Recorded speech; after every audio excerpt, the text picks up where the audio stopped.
সামনে যারা উপবিষ্ট হয়েছে সকলকে শুরুতেই নববর্ষের শুভেচ্ছা জানাই।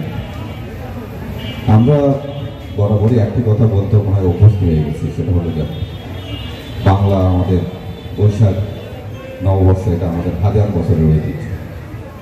এটা এখন আর হাজার বছরে আবদ্ধ রাখার কোনো সুযোগ নেই।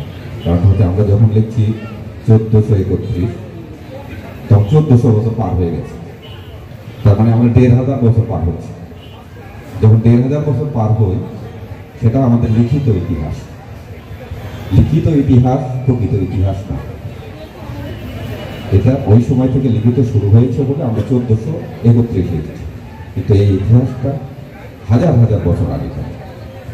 আমরা এই অঞ্চলের মানুষ, আপনারা জানেন, আমরা যে জায়গায় অবস্থান করছি সেটা পুন্ড্র অঞ্চল।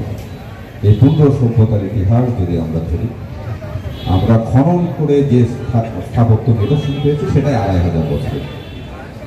তাহলে তারও যে প্রাচীনত্ব, তার চেয়েও যে পুরাতন আমাদের ইতিহাস, বাঙালির যে ঐতিহ্য, সেটা অস্বীকার করার কোনো উপায় নেই।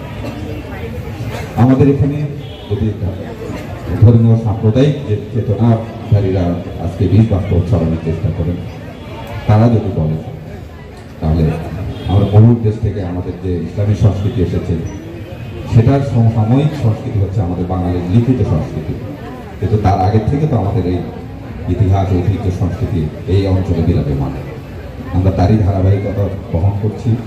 সেটি আমাদের রক্তে প্রবাহিত, সেটি আমাদের অস্তিত্বে প্রবাহিত।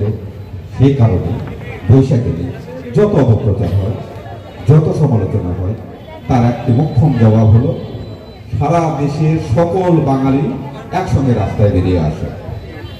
তারা উৎসব করেন, তারা র্যালি করেন, তারা পান্তা ভাতের আয়োজন করেন, তারা সাংস্কৃতিক অনুষ্ঠানের আয়োজন করেন।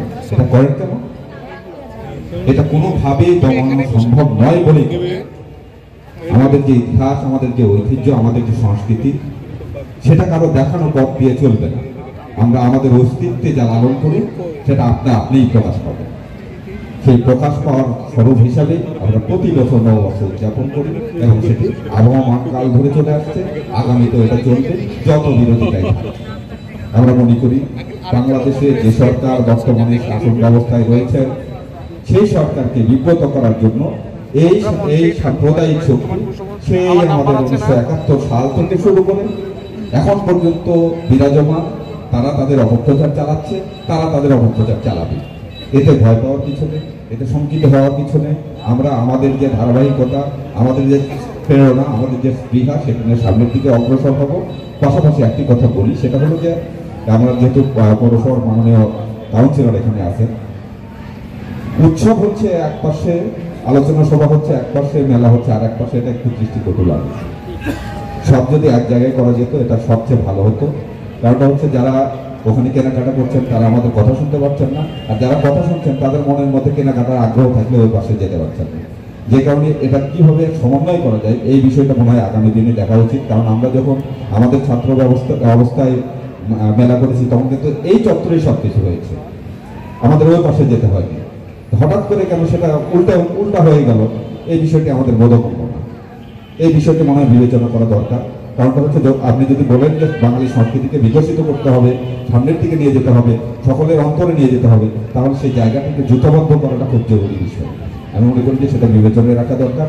আমাকে এই পর্বে সভাপতির দায়িত্ব প্রদান করার জন্য বগুড়া থিয়েটার কর্তৃপক্ষকে ধন্যবাদ জানাচ্ছি, এবং যারা আজকে এই আলোচনা সভায় প্রধান অতিথি সহ বিশেষ অতিথি হিসাবে উপস্থিত থেকে মূল্যবান কথা বলছেন, তাদের প্রত্যেকের প্রতি কৃতজ্ঞতা জানিয়ে এবং আমার কথা বলা শেষ করছি। জয় বাংলা, জয় বঙ্গবন্ধু, বাংলাদেশ চিরজীবী।